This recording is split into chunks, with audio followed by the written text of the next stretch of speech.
Hey, what's going on YouTube? Today I wanted to talk about how I became interested in guns, but more specifically the AR-15 platform.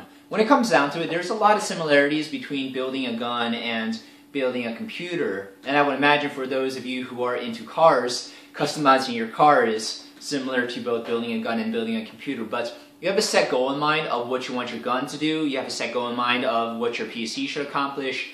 What resolution do you want to play Battlefield 4 at, and what settings do you want, how many frames per second do you want, and you have a set budget on how much you want to put into your gun and how much you want to put into your computer.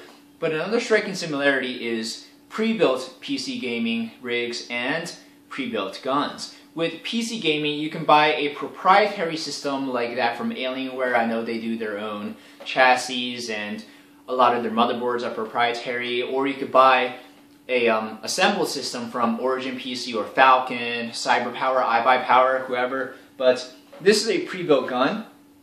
It's a Colt LE6920. You can see the Colt roll mark with M4 carbine on it. External furniture aside, this is internal specification-wise, spec for spec, the same M4 carbine that's used by the military world all over the world.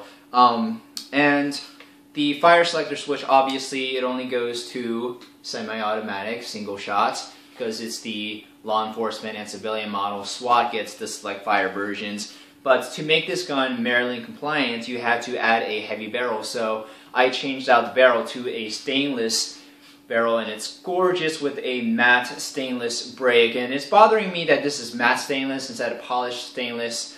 I want to get some stainless crush washers and swap this out for a polished stainless brake. But this brake works pretty well, even though it's like shooting fireballs out of your muzzle. But the muzzle rise has been mitigated significantly, and I don't have any optics on this besides the iron sights because it just feels so good using the iron sights on this Colt. Colt makes really good smooth cycling guns. But let's move on to a more custom build. I didn't build this gun from the ground up. A lot of guys, when building AR-15s, they start with literally just the lower receiver, and the lower receiver is the serialized portion. This can't get shipped to your front door. You have to go through an FFL dealer. They have to pay the transfer. You have to pay the transfer fee, and they have to run a NICS background check on you before you can receive the lower receiver. But everything else you can have delivered to your front door, and you can proceed with building your gun yourself. And there's a lot of satisfaction with, you know, building everything yourself. Kind of like with building a computer, you have a lot more pride in your rig than if you build it than if you bought it. And so it works the same way with your guns. Like, there's just a hands-on aspect that feels so much better than, like, you know, just buying a gun off the shelf when you build your gun yourself. But this upper receiver shoots the 7.62 by 39 round, the same round that the AK-47 does. And this stock is really fun because it can hold magazines. So there you go. Reloads are great. Put some Magpul rail covers on it. Put a PWS, primary weapon system, muzzle brake on it. And it's got the EOTech. But this is not from the ground up custom, but the lower receiver is from Swap Firearms. It's a custom upper receiver from Barrier Defense. So there you have it. Oh yeah, I forgot. Tac light.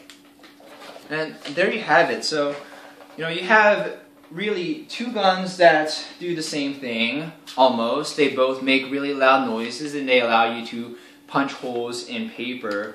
But really how I got into guns is there's just so many changes that you can make and so many modifications to make your build truly your own. I want to do a completely from the ground up build. I want to get a lower receiver and just, like, you know, put in all the internal components myself and assemble the upper receiver. Of course, you need a torque wrench to barrel the upper receiver, and installing the muzzle brake also require a torque wrench. But when building a computer, you can do it with tools lying around the house. So when people post their PC gaming gameplay online, you guys a lot of times like to ask, what are your specs? So you start with what case are you using, what's your graphics card, what's your processor, what's your motherboard, what's your solid state drive, what's your power supply, extra RAM, so on and so forth. So, people like looking at lists of PC specifications on the Linus Tech Tips forum or any PC gaming forum. People post pics of their builds and list their specifications and their build logs. And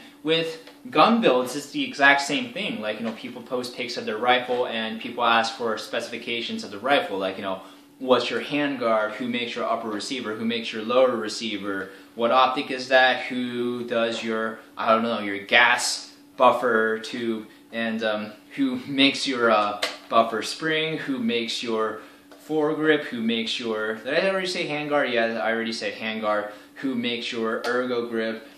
Who provided the internal lower parts like Daniel Defense or LaRue or Spikes Tactical. So if you think there are a lot of companies making PC gaming products, like the number of people that make power supplies or motherboards or RAM is overwhelming, just wait until you get into gun part makers. With PC part picker, I don't know how many manufacturers there are for every component.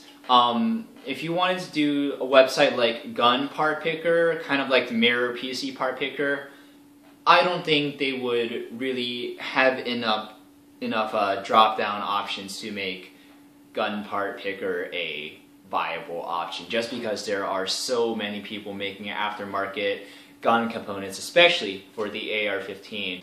That's really what got me into firearms and AR-15s, is just really customizing everything and making it truly your own. And you get that same feeling with PC building, and I would imagine that with customizing your cars. I'm not into customizing cars, I drive a Honda. That would be the same feeling of satisfaction by making everything truly your own and to your own specifications and fitting your needs. What else I want to say? Oh yeah, well, customizing your cars, you can put 100 grand into your cars, but you still have American speed limits. So why do you want to spend so much money on a rifle where all you're ever going to do with it probably is just make loud noises and punch holes in paper? Well, I really respect the engineering that went into making a weapon of this design. This is millennia of engineering, from the early Chinese using gunpowder to shoot fireworks to us being able to make modern cartridges and using a rifle to hit a target at 2,500 meters. Not with this rifle, of course, that would be like a 50 BMG or a 408 Shaytac. But the engineering behind everything and assembling everything and seeing how it comes together is truly satisfying, and really that's my primary drive for building guns and learning more about the AR-15. So anyways, I hope you guys like this really quick synopsis and overview of my interest in firearms. I hope I made a little bit more sense towards the end. I think I may have lost a little bit of, cogency, cognizance. I might have lost a little bit of cognizance towards the end. Is cognizance a word? I don't know, but I'm being really weird at the moment. Well, anyways guys, I hope you really enjoyed this quick synopsis and quick overview. Just me talking to the camera really candidly about my interest in the AR-15 platform. Oh yeah, I want to show you guys this charging handle. It's really cool. It's like a biohazard charging handle for zombie defense, and look at this mag release cover. Zombie Outbreak Response Team. Alright guys, thank you very much for watching. David out.